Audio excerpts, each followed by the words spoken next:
ജനിച്ചപ്പോൾ തന്നെ കഴുത്ത് ഞെരിച്ച് കൊല്ലാമായിരുന്നില്ലേ മോനെ? കർണ, ഞാൻ ആ കഥ പറയാനാണ് വന്നത്. ഈ അമ്മയുടെ കഴിഞ്ഞു പോയ കഥ പറയാൻ. കഥ പൂർണ്ണമായി കേട്ടതിന് ശേഷം മാത്രമേ ഈ അമ്മയെ പ്രതിക്കൂട്ടിൽ കയറ്റി ശിക്ഷ വിധിക്കാവൂ. മുമ്പേ ഒരു കന്യകമാതെ ഒരു കന്യകമാതെ കൊല്ലുകയില്ലേ അപവാദ കല്ലെറിഞ്ഞാളുകൾ ആ പെണ്ണിനെ കൊല്ലാതെ ധർമ്മവിധി പ്രകാരമല്ലാതെ ഒരു പെണ്ണ ഒരുവനെ കൊല്ലാതെ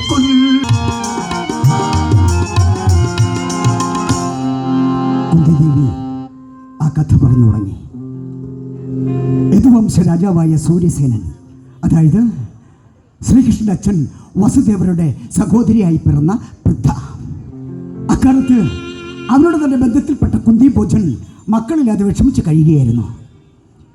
ഈ സമയം സൂര്യസേന മഹാരാജാവിനോട് കുന്തിഭോജൻ തൻ്റെ കുഞ്ഞിനെ ദാനമായി ചോദിച്ചു.